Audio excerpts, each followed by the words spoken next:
இன்னைக்கு நம்மளுடைய ஆஃப்டர் எஃபெக்ட்ஸ்ல ஒரு சூப்பரான அனிமேஷனை நம்ம கிரியேட் பண்ண போறோங்க. என்னன்னு பாத்தீங்கன்னா இந்த மெசேஜ் ஐகான் இருக்கு பாத்தீங்களா, இதை தான் நம்ம இன்னைக்கு அனிமேட் பண்ண போறோம். ஜஸ்ட் மெசேஜ் ஐகான் அனிமேஷன் தானா அப்படின்னு நீங்க கேட்கலாம். அப்படி இல்லைங்க, இதுல ரொம்பவே எஃபெக்டிவான விஷயங்கள் நிறையவே ஒளிஞ்சிட்டு இருக்கு. இப்போ நீங்க பார்த்துட்டு இருக்கீங்க பாத்தீங்களா, இந்த மாதிரி தான் நம்ம அனிமேஷனை நம்ம கிரியேட் பண்ண போறாங்க. ரொம்பவே எஃபெக்டிவா இருக்க போது. ஆமாங்க, நீங்க பாக்குற மாதிரி இந்த மெசேஜ் ஐகான்ல இருந்து, அதாவது உள்ள இருந்து ஒரு லெட்டர் வர மாதிரி நம்ம அனிமேட் பண்ண போறோம். ஸோ இந்த வீடியோல டீடைலா நம்ம என்னெல்லாம் பார்க்க போறோம் அப்படின்னு பாத்தீங்கன்னா, முதல்ல இல்லஸ்ட்ரேட்டர் ஃபைலை நம்ம ஆஃப்டர் எஃபெக்ட்ஸ்க்குள்ள இம்போர்ட் பண்ணும்போது நமக்கு எந்த ஒரு பிரச்சனையும் இல்லாம அந்த அனிமேஷனை சூப்பரா முடிக்கிறதுக்கு நம்ம சில செட்டிங்ஸை பண்ண வேண்டியது இருக்கு. ஸோ அது என்னெல்லாம் செட்டிங்ஸ் அப்படின்றத முதல்ல பார்க்க போறோம். அதுக்கப்புறமா அந்த கம்போசிஷனை கிரியேட் பண்ணி அந்த கம்போசிஷன்ல நம்ம அனிமேஷனை பண்ண போறோம். முக்கியமா இந்த வீடியோவில் நம்ம கொஞ்சம் 3D லேயர்ஸும் யூஸ் பண்ணுவோம். அது மட்டும் இல்லாம நம்ம இந்த மாதிரி பாப்பப் ஆகி வெளியில வருது பாத்தீங்களா, அதாவது அந்த லெட்டர் வெளியில வருது பாத்தீங்களா, ஸோ இதெல்லாம் ஒரு சின்ன லேயர்ஸ்ல நம்ம பண்ண வேண்டிய ட்ரிக்ஸ் மூலமா இதை நம்ம ஈஸியாவே பண்ணிடலாம். ரொம்பவே காம்ப்ளெக்ஸான விஷயங்கள்லாம் தேவை கிடையாது. ஸோ அது எப்படி அந்த ட்ரிக்ஸ்லாம் என்ன, எப்படி இந்த லேயர்ஸ் எல்லாம் நம்ம லைட்டாக ட்ரிக்லாம் யூஸ் பண்ணி இந்த மாதிரி 3D எஃபெக்டை நம்ம எடுத்துகிட்டு வரலாம் அப்படின்றத இந்த வீடியோவில் நம்ம டீட்டெயிலாக பார்க்க போகிறோங்க. ஸோ இந்த டியூட்டோரியல் பொறுத்த வரைக்குமே ஏகப்பட்ட விஷயங்கள் காத்துக்கிட்டு இருக்குங்க. ஸோ டைமை வேஸ்ட் பண்ணாமல் டக்குன்னு வாங்க ஆஃப்டர் எஃபெக்ட்ஸில் குதிச்சு என்ன ஏதுன்றதை பார்த்துடலாம். முதல்ல உங்களோட இல்லஸ்ட்ரேட்டர் ஃபைலை இம்போர்ட் பண்ணுங்கள். இந்த பாக்ஸ் வரும். இதில் கம்போசிஷனை செலக்ட் பண்ணிவிட்டு கீழே லேயர் சைஸையும் செலக்ட் பண்ணி ஓகே கிளிக் பண்ணிக்கோங்க. மறக்காமல் ஃபைலை சேவ் பண்ணிக்கோங்க. இப்போ இந்த கம்போசிஷனை ஓப்பன் பண்ணி நீங்கள் பண்ண வேண்டியது என்னென்னா, இந்த டியூரேஷனை கொஞ்சம் எக்ஸ்டெண்ட் பண்ணிக்கோங்க. இது ஒரு சேஃப்டிக்காக தான். ஜஸ்ட் இங்கே டைமை சேஞ்ச் பண்ணி ஓகே கிளிக் பண்ணிக்கோங்க. இந்த லேயர்ஸ் இருக்குது பார்த்தீங்களா, இதை கொஞ்சம் கூட நம்ம ட்ராக் பண்ணி அந்த எண்ட் வரைக்கும் கொண்டு போய்க்கலாம். ஷார்ட்கட் இது தான். அடுத்ததாக ஒரு நல்ல லேயரை கிரியேட் பண்ணிக்கலாங்க. எதுக்குன்னா இந்த எல்லா லேயர்ஸையுமே ஈஸியாக கண்ட்ரோல் பண்ணுறதுக்காக. இப்போ எல்லாத்தையுமே, அதாவது எல்லா லேயருமே அந்த நல்ல லேயரோட பேரண்ட் பண்ணி விட்டுருங்க. நம்மளுடைய ரெஃபரன்ஸ்க்காக இந்த நல்ல லேயரை ரீநேம் பண்ணிக்கலாம். இப்போ அனிமேட் பண்ண ஸ்டார்ட் பண்ணிக்கலாம். அதுக்கு நீங்கள் PA ப்ரெஸ் பண்ணி பொசிஷனை ஓப்பன் பண்ணிக்கோங்க. இந்த ஸ்டாப் வாட்சை கிளிக் பண்ணி கீ ஃப்ரேமை கிரியேட் பண்ணிட்டு அந்த கீ ஃப்ரேமை கொஞ்சம் உள்ள தள்ளி வச்சிருங்க. ஓகேங்களா? அதுக்கப்புறமா இந்த சென்டர் பாயிண்டை பிடிச்சு அப்படியே நம்ம மெசேஜ் ஐக்கான வெளியில தள்ளிடுங்க. இப்போ ஸ்டார்ட் கீ ஃப்ரேம் ஆட்டோமேட்டிக்காவே கிரியேட் ஆயிருக்கும். ஒரு தடவை ப்ளே பண்ணி பார்த்துக்கோங்க. இப்போ அவுட் அனிமேஷன் கிரியேட் பண்றதுக்காக இந்த இண்டிகேட்டரை கடைசிக்கு எடுத்துட்டு போயிருங்க. எடுத்துட்டு போனதுக்கு அப்புறமா இந்த 2 கீ ஃப்ரேம் இருக்கு பாத்தீங்களா, அதை அப்படியே காப்பி பண்ணி அந்த இடத்துல பேஸ்ட் பண்ணிக்கோங்க. இப்போ அப்படியே ரைட் கிளிக் பண்ணி கீ ஃப்ரேம் அசிஸ்டன்ட் இருக்கு பாத்தீங்களா, இங்க வந்து டைம் ரிவர்ஸ் கீ ஃப்ரேமை செலக்ட் பண்ணிக்கோங்க. இப்போ உங்களுடைய கீ ஃப்ரேம்ஸ் எல்லாமே சேஞ்ச் ஆயிரும். இப்போ கடைசி கீ ஃப்ரேமுக்கு இந்த இண்டிகேட்டர் எடுத்துட்டு போயிட்டு நம்மளுடைய இந்த மெசேஜ் ஐகானோட பொசிஷனை வெளியில போற மாதிரி அனிமேட் பண்ணிக்கோங்க. ஒரு தடவை ப்ளே பண்ணி செக் பண்ணிக்கோங்க. இப்போ எல்லாத்தையும் செலக்ட் பண்ணி F9 பிரஸ் பண்ணி ஈஸிஸை அப்ளை பண்ணிக்கோங்க. வழக்கமாக நம்ம பண்ணுற மாதிரி கிராஃப் எடிட்டரில் போய் உங்கள் கிராஃபை இந்த மாதிரி அப்டேட் பண்ணிக்கோங்க. கிராஃப் எடிட்டரில் ஏதாவது சந்தேகம் இருந்துச்சுன்னா நேற்று போட்ட டிடி ஷாட்ஸை மறக்காமல் பாருங்கள். இப்போதைக்கு இது போதுமான்னு சொல்லி நான் ஒரு தடவை ப்ளே பண்ணி பார்த்துக்கிறேன். ஸ்டார்டிங்கும் எண்டையும் நான் ஒரு தடவை செக் பண்ணிவிட்டு எனக்கு இன்னும் இந்த டைமை கொஞ்சம் கம்மி பண்ண வேண்டியதாக இருக்குது. அதனால் எல்லாத்தையும் செலக்ட் பண்ணி ஆல்ட்டை ஹோல்ட் பண்ணி கடைசி கீ ஃப்ரேமை நான் உள்ளே தள்ளுறேன். இதனால நம்மளுடைய அனிமேஷன் ஸ்பீடு வந்து கொஞ்சம் அதிகமாக இருக்குங்க. அடுத்ததாக இந்த மெசேஜ் ஐக்கான் ஓப்பன் ஆகிற மாதிரி அனிமேட் பண்ணலாம். அதுக்கு இந்த ஓப்பனிங் இருக்குது பார்த்தீங்களா, அந்த லேயரோட 3D எனேபிள் பண்ணிக்கோங்க. எனேபிள் பண்ணிட்டு நீங்க ரொம்ப முக்கியமா கவனிக்க வேண்டியது இந்த ஆங்கர் பாயிண்ட்டை இந்த எட்ஜுக்கு எடுத்துட்டு வரணும். ஸோ அதுக்கு ஆங்கர் பாயிண்ட் டூல செலக்ட் பண்ணிட்டு நீங்க என்ன பண்ணலாம் அப்படின்னா, இந்த மேலே இருக்கிற ஆரோ இருக்கு பார்த்தீங்களா, அதை அப்படியே தூக்கி நம்ம மேல் ஓரமா அந்த சைடுக்கு நம்ம எடுத்துட்டு வந்துடலாம். இந்த இடத்துல நீங்க ரொம்பவே மைன்யூட்டா நீங்க செக் பண்ணணுங்க. ஸோ கரெக்டா கேர்ஃபுல்லா செக் பண்ணிக்கோங்க. அதாவது அந்த ஆங்கர் பாயிண்ட் வந்து அந்த எட்ஜில் தான் இருக்கா அப்படின்றத செக் பண்ணிக்கோங்க. இப்போ ரொட்டேஷன் ஆக்சஸ் பண்ணுறதுக்காக ஆரை ப்ரெஸ் பண்ணிக்கோங்க. இப்போ நமக்கு எல்லா வேல்யூஸுமே வந்துடும். நம்ம இதை அனிமேட் பண்ண ஸ்டார்ட் பண்ணலாம். எப்படி அப்படின்னு பார்த்தீங்கன்னா, இது மேலே வழியாக ஓப்பன் ஆகணும். ஓகேங்களா? ஸோ அது என்ன வேல்யூன்னு பார்த்தீங்கன்னா எக்ஸ் தான். ஓகேவா? ஸோ இந்த எக்ஸ் ரொட்டேஷன் இருக்குது பார்த்தீங்களா, அது பக்கத்தில் இருக்கிற ஸ்டாப் வாட்சை கிளிக் பண்ணி நான் கீ ஃப்ரேமை கிரியேட் பண்ணிக்கிறேன். இப்போ இந்த கீ ஃப்ரேமை லைட்டாக உள்ள தள்ளிக்கலாம். இல்லை வேணாங்க, நம்ம கீ ஃப்ரேம் வந்து இங்கே இருக்கட்டும். இண்டிகேட்டரை உள்ளே எடுத்துகிட்டு போயிட்டு நம்ம என்ன பண்ண போகிறோம் அப்படின்னா, இந்த வேல்யூ இருக்குது பார்த்தீங்களா, இதை வந்து -180க்கு மேலே, அதாவது கொஞ்சம் ஓப்பன் ஆகி அந்த பக்கமாக பின்னாடி சைடாக கொஞ்சம் இருக்கிற மாதிரி நம்ம வைக்க போகிறோம். ஓகேங்களா? இப்போ ப்ளே பண்ணி பாருங்க. கொஞ்சம் ஸ்லோவா இருக்கிற மாதிரி தெரியும். அது கவலைப்படாதீங்க. நம்ம இன்னும் கொஞ்ச நேரத்தில் அந்த டைமிங் எல்லாம் நம்ம அட்ஜஸ்ட் பண்ணலாம். அடுத்ததா நான் இந்த லெட்டரை வந்து அனிமேட் பண்ண போறேன். ஸோ அதுக்காக இந்த இண்டிகேட்டரை எனக்கு கரெக்டா தேவைப்படுற இடத்துல நான் வந்து பிளேஸ் பண்ணிக்கிறேன். இந்த மாதிரி 2 கீ ஃப்ரேமுக்கும் நடுவுலயே பிளேஸ் பண்ணிட்டு நீங்க என்ன பண்ணணும் அப்படின்னா, இந்த லெட்டர் இருக்கு பாத்தீங்களா, அதுக்கு பொசிஷன் ஸ்கேலோட வேல்யூவை ஓபன் பண்ணி 2த்துக்குமே கீ ஃப்ரேமை ஸ்டாப் வாட்சை கிளிக் பண்ணி கிரியேட் பண்ணிக்கோங்க. இப்போ உடனே நீங்க என்ன பண்ணணும் அப்படின்னா, இந்த இண்டிகேட்டர் உள்ள எடுத்துட்டு போய் இந்த பொசிஷனையும் ஸ்கேலையும் நான் எந்த மாதிரி அனிமேட் பண்றேனோ அதே மாதிரி நீங்களும் அனிமேட் பண்ணி வச்சுக்கோங்க. நான் ஃபர்ஸ்ட் வந்து அத வெளியில வர மாதிரி பண்ணிட்டு, அதுக்கப்புறமா அது கொஞ்சம் முன்னாடி வர மாதிரி நான் அனிமேட் பண்ண போறேன். அதாவது ஸ்கேல் அனிமேஷன் பண்ணி, நான் லைட்டா ஒரு சின்ன ட்ரிக்க நான் பண்ண போறேன். ஓகேங்களா? ஸோ இப்ப நான் என்ன பண்றேன்னு நல்லா கவனிங்க. நான் இண்டிகேட்டர கொஞ்சம் கூட ஒரு ஓரமா பிளேஸ் பண்ணிட்டு, ஸோ நான் இப்ப என்ன பண்றேன்னு பார்த்தீங்க அப்டின்னா, அந்த ஸ்கேல கொஞ்சம் பெருசு பண்ணிட்டேன். அதாவது அந்த லெட்டரோட ஸ்கேல பெருசு பண்ணி, அத நான் கரெக்ட்டா சென்டருக்கு நான் எடுத்துட்டு வந்துர்றேன். ஓகேவா? ஸோ இப்ப என்ன ஆகும்னா, மேல அது வந்து, அதுக்கப்புறமா அது ஃப்ரண்ட்ல வர மாதிரி ஒரு சின்ன ட்ரிக் தான். ஒரு தடவ ப்ளே பண்ணி பார்த்துக்கலாம். ஓகே. இந்த இடத்துல நம்ம ஒரு சின்ன தப்பு பண்ணியிருக்கோம். என்ன அப்படின்னு பார்த்தீங்கன்னா, நடுவுல ஒரு ஸ்கேலோட கீ ஃப்ரேம் நமக்கு வரணும். ஸோ அத வந்து என்ன பண்ணலாம்னா, காப்பி பண்ணி பேஸ்ட் பண்ணிக்கோங்க.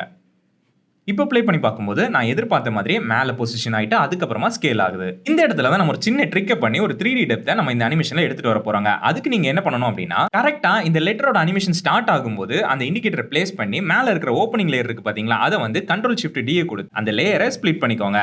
இப்போ நீங்க பண்ண வேண்டியது, அந்த ஸ்ப்ளிட் பண்ண மிச்சம் இருக்கிற அந்த லேயர அப்படியே தூக்கி லெட்டருக்கு பின்னாடி எடுத்துட்டு வந்துருங்க. நம்மளுடைய ரெஃபரன்ஸ்க்காக இந்த லெட்டர் லேயரோட கலர மட்டும் சேஞ்ச் பண்ணிக்கலாங்க. ஒரு தடவ ப்ளே பண்ணி பார்த்துக்கோங்க. ப்ளே பண்ணி பார்த்துட்டு நம்ம என்ன பண்ணணும் அப்டின்னா, இந்த லெட்டர் கரெக்ட்டா வெளில வருது பார்த்தீங்களா, அந்த வெளில வர அந்த சின்ன கேப்ல தான் நம்ம அந்த சின்ன ட்ரிக்க பண்ண போறோம்.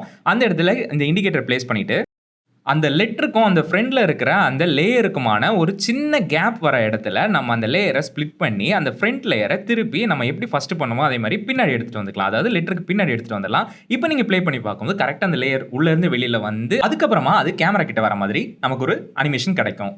ஒரு தடவ ப்ளே பண்ணி பார்த்துக்கிறேன். எனக்கு இப்ப நீட்டாவே அந்த அனிமேஷன் இருக்கு.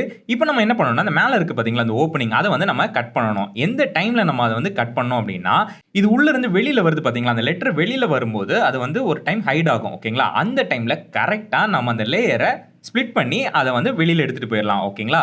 ஒரு தடவ ப்ளே பண்ணி பார்த்துக்கிறேன். பக்காவா இருக்கு. அடுத்ததா நம்ம என்ன பண்ண போறோம் அப்டின்னா, பின்னாடி இருக்கிற மத்த லேயர்ஸுமே இதே மாதிரி நம்ம கரெக்ட்டான டைம்ல கட் பண்ணி எடுத்துக்கலாம். நம்ம அந்த லெட்டர் லேயர்ல மட்டும் நம்ம ஃபோக்கஸ் பண்ணா போதும். மத்தத வந்து அதுக்கப்புறமா நம்ம அனிமேட் பண்ணிக்கலாம். ஃபர்ஸ்ட் பண்ணது மாரி தாங்க. எந்த டைம் வேணுமோ அந்த டைம்ல இண்டிகேட்டர வச்சு ஸ்ப்ளிட் பண்ணிக்கோங்க. ஸ்ப்ளிட் பண்ணிட்டு அந்த லேயர அப்படியே ட்ரிம் பண்ணிக்கோங்க. மிச்சம் இருக்கிற லேயர மட்டும் செட்டா நீங்க ஒரு சைடுல போட்டீங்க அப்படின்னா, உங்களுக்கு ரெஃபரன்ஸ் பண்ணி அனிமேட் பண்ண ஈஸியா இருக்கும். இந்த மாதிரி நான் தனியா பிரிச்சு வச்சுட்டு, நான் அத கொஞ்சம் தள்ளி வச்சுக்கிறேங்க. ஏன்னா நமக்கு அடுத்து கொஞ்ச நேரத்துல நமக்கு அது யூஸ் ஆகும். ஓகேங்களா? இப்போ நம்ம வழக்கமா பண்ற இந்த கீ ஃப்ரேம் எல்லாத்தையும் செலக்ட் பண்ணி ஈஸிஸ அப்ளை பண்ணிக்கலாம். ஆமாங்க. F9 பிரஸ் பண்ணி ஈஸிஸ அப்ளை பண்ணிக்கோங்க.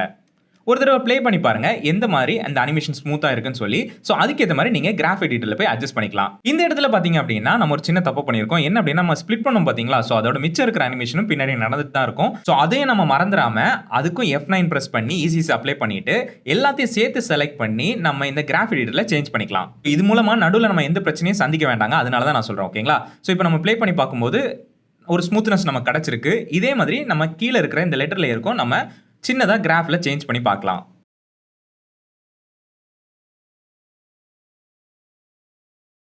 ஸோ என்னோட சேம் கிராஃபை நீங்க ஃபாலோ பண்ணணும் இல்ல. உங்களோட கிரியேட்டிவிட்டிக்கு ஏத்த மாரி, உங்களுக்கு என்ன மாரி வேணுமோ அதுக்கு ஏத்த மாரி நீங்க சேஞ்ச் பண்ணிக்கலாம். ஒரு தடவ ப்ளே பண்ணி பார்த்துடலாம். ஓகேங்க. இந்த அனிமேஷன் இப்போதைக்கு ஓகேவா இருக்கு. நம்ம இன்னும் கொஞ்ச நேரத்துல நம்ம இத கொஞ்சம் கூட அழகுபடுத்தலாம். ஓகேங்களா? இப்ப திருப்பி நம்மளோட டைம்லைன் போயிட்டு, நம்ம இந்த கிராஃப் எடிட்டர்ல இந்த அனிமேஷனோட டைமிங் சேஞ்ச் பண்ணனால என்ன ஆகும்னா, பின்னாடி இருக்கிற லேயர் வந்து லைட்டா நமக்கு தெரியும். ஸோ அத நம்ம திருப்பி ஒரு தடவ கூட ட்ரிம் பண்ணிக்கலாங்க. ஒரு தடவ ப்ளே பண்ணி பார்த்துக்கோங்க. சூப்பர்ங்க. நம்ம அனிமேஷன் கரெக்ட்டா வந்திருக்கு. ஃபுல்லா ஒரு தடவ ப்ளே பண்ணி பார்த்துடலாம். ஏன்னா நம்ம டைமிங்க அடிக்கடி செக் பண்ணிட்டே இருக்கணும். இந்த மாரி மோஷன் கிராபிக்ஸ்ல ரொம்பவே முக்கியமான ஒரு விஷயம் இது. ஓகேங்க. எனக்கு தெரிஞ்சு இந்த அனிமேஷன் சூப்பரா வந்திருக்கு. ஸோ இப்ப நம்ம என்ன பண்ணலாம் அப்டின்னா, இந்த லெட்டருக்கு ஒரு சூப்பரான ஒரு அனிமேஷன கிரியேட் பண்ணலாம். அதுக்காக அந்த லெட்டர் லேயர்ல இருக்கிற 3Dய நீங்க எனேபிள் பண்ணிக்கோங்கங்க. இந்த இடத்துல நான் ஒரு சூப்பரான 360 டிகிரில இருக்கிற ஒரு சின்ன அனிமேஷன நான் பண்றேன். உங்களுக்கு எந்த மாதிரி அனிமேஷன் வேணாலும் நீங்க பண்ணிக்கலாம். அது உங்களுடைய சொந்தமான கிரியேட்டிவிட்டி தான். ஓகேங்களா? ஸ்டார்ட் அண்ட் கீ ஃப்ரேம கிரியேட் பண்ணிட்டு, அது எல்லாத்தையும் செலக்ட் பண்ணி F9 பிரஸ் பண்ணி ஈஸிஸ நான் அப்ளை பண்ணிக்கிறேன். F9 மட்டும் பிரஸ் பண்ணா நல்லா இருக்காது இல்லையா? அதனால கிராஃப் எடிட்டர்ல போய் லைட்டா அந்த கிராஃபையும் நான் சேஞ்ச் பண்ணிக்கிறேன். ப்ளே பண்ணி பார்க்கும்போது நான் எதிர்பார்த்த மாரி அந்த அனிமேஷன் ரொம்பவே ஸ்மூத்தா அண்ட் நீட்டாவும் வந்திருக்குங்க. கிட்டத்தட்ட நம்மளுடைய அனிமேஷன் பாதி முடிஞ்சிருச்சுங்க. சோ இப்போ நம்ம என்ன பண்ணலாம் அப்டின்னா, எல்லாத்தையும் ஒரு தடவ ப்ளே பண்ணி செக் பண்ணிக்கலாம். எங்கேயாவது டைமிங் மிஸ் ஆகுது அப்டின்னா, உடனே போய் கிராஃப் எடிட்டர்லயோ இல்ல இந்த கீ ஃப்ரேமையோ அங்க இங்கன்னு தள்ளி நம்ம சேஞ்ச் பண்ணிக்கலாம். நான் இப்ப என்ன பண்றேனோ அத நல்லா கவனிங்க. ஏன் அப்டின்னா, இந்த டைமிங் வந்து மோஷன் கிராபிக்ஸ் அண்ட் அனிமேஷன்ல ரொம்பவே இம்பார்ட்டன்டான ரோல்ங்க. ஏன்னா இந்த டைமிங்ல சின்ன ஒரு சேஞ்சஸ் இருந்தாலுமே அந்த அனிமேஷனோட அழகே போயிரும். ஓகேங்களா? சோ நீங்க என்ன பண்ணணும்னா, சோ இது கரெக்ட்டா இருக்கா? நம்ம அடுத்தடுத்த அனிமேஷன் ஃப்ளோவா வருதா? அப்டின்றத நீங்க அடிக்கடி இந்த மாரி ப்ளே பண்ணி செக் பண்ணிக்கணும். ஒருவேளை ஏதாவது பிரச்சனை அப்டின்னா, நான் இப்ப எப்படி கரெக்ட் பண்றேனோ அதே மாரி கிராஃப் எடிட்டர்லயோ இல்ல அந்த கீ ஃப்ரேமையோ லைட்டா மூவ் பண்ணி நீங்க அட்ஜஸ்ட் பண்ணிக்கோங்க. இது மூலமா உங்களுடைய அனிமேஷன் ரொம்பவே ஸ்மூத்தா, ரொம்பவே நீட்டா, ரொம்பவே ப்ரொஃபஷனலா இருக்குங்க. ஓகேங்க, கிட்டத்தட்ட நம்ம ஃபைனல் ஸ்டேஜ் வந்துட்டோம். ஸோ இப்ப இன்ட்ரோ அனிமேஷன் முடிஞ்சிருச்சு. அவுட் அனிமேஷன நம்ம கிரியேட் பண்ணி முடிச்சிட்டோம்னா, ஒரு பெர்ஃபெக்ட்டான லூப்ப நம்மளால பார்க்க முடியும். ஸோ நம்ம முன்னாடி என்ன பண்ணோமோ அதே தாங்க. இந்த 3 லேயர் இருக்கு பார்த்தீங்களா? இது மூலமா தான் நம்ம மிச்ச அனிமேஷன முடிக்க போறோம். ஸோ நம்ம முன்னாடி சொன்ன மாதிரி இந்த லெட்டர் வந்து கரெக்ட்டா ஒரு இடத்துல வரும்போது ஒரு லேயரா ரிவீல் ஆகுற மாரி வச்சுக்கோங்க. ஓகேங்களா? அதுக்கு முன்னாடி நம்ம இந்த லெட்டரோட அனிமேஷன் இருக்கு பார்த்தீங்களா? அத அப்படியே காப்பி பண்ணி நம்ம இந்த பக்கம் பேஸ்ட் பண்ணி அப்படியே ரைட் கிளிக் பண்ணி அந்த கீ ஃப்ரேம் அசிஸ்டன்ட்ல போய் டைம் ரிவர்ஸ் கீ ஃப்ரேம செலக்ட் பண்ணிக்கோங்க. இப்போ நீங்க ப்ளே பண்ணி பார்க்கும்போது லெட்டர் வந்து திருப்பி அப்படியே ரிவர்ஸ்ல போய் அந்த என்வலப்க்குள்ள போய் உட்காரும். ஓகேங்களா? மேல இருக்கிற இந்த அவுட்ரோ அனிமேஷன கொஞ்சம் மூவ் பண்ணி வச்சுக்கலாம் இப்போதைக்கு. இப்போ நீங்க ஒரு தடவை ப்ளே பண்ணி பார்த்துக்கோங்க. ஓகேங்க, பக்காவா போயிருக்கு. பட் இந்த லேயர்ஸ் எல்லாத்தையுமே நம்ம கரெக்ட்டா அரேஞ்ச் பண்ணோம்னா இந்த அனிமேஷன் டக்குன்னு முடிஞ்சிரும். நான் முன்னாடி சொன்ன மாதிரி தான் அது கரெக்ட்டா எந்த இடத்துல போய் இருக்குதோ, அதாவது ஹைடா இருக்குதோ அந்த இடத்துல நீங்க அந்த லேயரை ரிவீல் பண்ணிருங்க. அடுத்ததா இது உள்ள வந்து உட்காருது பாத்தீங்களா? சோ அந்த கரெக்ட்டான கேப்ல நம்ம பார்த்து நம்மளுடைய அடுத்த லேயரையும் ரிவீல் பண்ணிரலாம். அதாவது டூப்ளிகேட் பண்ணி அந்த லேயர் அப்படியே லெட்டருக்கு மேல எடுத்துட்டு போயிருங்க.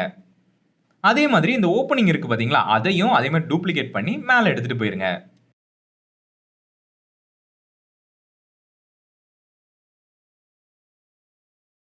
டைமிங் ரொம்ப முக்கியங்க. கரெக்ட்டான இடத்துல டூப்ளிகேட் பண்ணி, அதாவது அத ஸ்ப்ளிட் பண்ணி மேல எடுத்து போய் வச்சுக்கோங்க.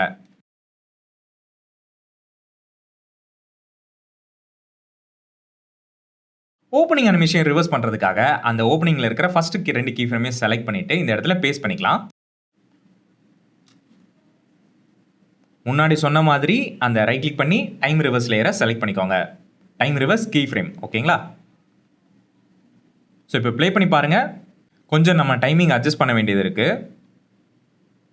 இது கொஞ்சம் நான் உள்ள தள்ளிக்கிறேன். உள்ள தள்ளிட்டு ப்ளே பண்ணி பார்க்கும்போது ஓகே, அந்த இடத்துல லைட்டா இடிக்குது. நான் திருப்பி பழைய இடத்துக்கு கொண்டு வந்துடுறேன். ஓகே, முதல்ல மேல இருக்கிற அனிமேஷனை நம்ம கொஞ்சம் மூவ் பண்ணி வச்சுக்கலாம். ஓகேங்க, கிட்டத்தட்ட நம்ம முடிச்சுட்டோம். ஆனா இந்த மாதிரி சின்னதா அந்த கீ ஃப்ரேம்ஸை நம்ம கரெக்ட்டான இடத்துல வைக்கும்போது அந்த அனிமேஷன் இன்னுமே ரொம்ப அழகா, ரொம்பவே ஸ்மூத்தா இருக்கும். இங்க பார்த்தீங்களா, நம்ம டூப்ளிகேட் பண்ணும்போது, ஸ்ப்ளிட் பண்ணும்போது இந்த மாதிரி எக்ஸ்ட்ராவா நிறைய கீ ஃப்ரேம்ஸ் வந்து ஹைடா இருக்கும். ஸோ அதெல்லாம் டெலீட் பண்ணிக்கோங்க. ஸோ கன்ஃபியூஷன் இல்லாம நம்ம ஒர்க் பண்ணலாம். ஓகேங்க, கிட்டத்தட்ட முடிஞ்சிருச்சு. ஒரு தடவை எல்லாத்தையும் ப்ளே பண்ணி பார்த்துக்கலாம்.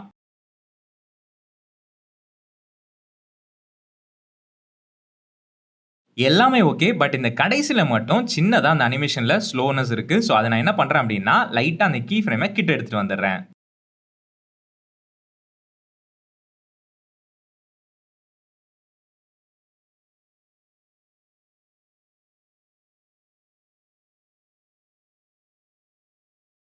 எண்ட் அனிமேஷன நம்ம கிட்ட எடுத்துட்டு வந்துட்டு, நம்ம என்ன பண்ணலாம் அப்டின்னா, இந்த கடைசி கீ ஃப்ரேமுக்கு நம்ம இண்டிகேட்டர் எடுத்துட்டு போய், அந்த மேல இருக்கு பார்த்தீங்களா, அந்த பார் அப்டியே கிட்ட கொண்டு வந்துக்கலாம். ஸோ இது என்ன ஆகும்னா, இதுதான் நம்மளோட வொர்க் ஏரியாவாகும். அத ரைட் கிளிக் பண்ணி ட்ரிம் காம் டூ வொர்க் ஏரியான்னு குடுத்துக்கோங்க. இப்ப நீங்க ப்ளே பண்ணி பார்க்கும்போது, நம்ம எதிர்பார்த்த மாதிரியே ரொம்பவே ஸ்மூத்தா ஒரு கார்ப்பரேட் ஸ்டைல்ல ஒரு மோஷன் கிராபிக்ஸ நம்ம கிரியேட் பண்ணிட்டோங்க. மக்களே, இந்த வீடியோட எண்டுக்கு நம்ம வந்துட்டோங்க. இந்த வீடியோ உங்களுக்கு உண்மையிலே பயனுள்ளதா இருந்திருக்கும் நினைக்கிறேன். இந்த வீடியோல உங்களுக்கு பிடிச்சது என்ன, பிடிக்காதது என்ன அப்படின்றத மறக்காம கமெண்ட் பாக்ஸ்ல மென்ஷன் பண்ண மறந்துடாதீங்க. அது மட்டும் இல்லாம இந்த வீடியோ உங்களுக்கு ரொம்ப பிடிச்சிருந்ததுன்னா அந்த லைக் பட்டனை தட்டி விட்டுட்டு, நம்ம ஃபேமிலியில் இன்னும் நீங்க ஜாயின் பண்ணலன்னா சப்ஸ்கிரைப் பட்டனை கிளிக் பண்ணி ஜாயின் பண்ணிக்கோங்க. பெல்ல தட்ட மறந்துடாதீங்க. அப்பதான் நாங்க போடுற வீடியோஸ் உங்களை வந்து சேரும்.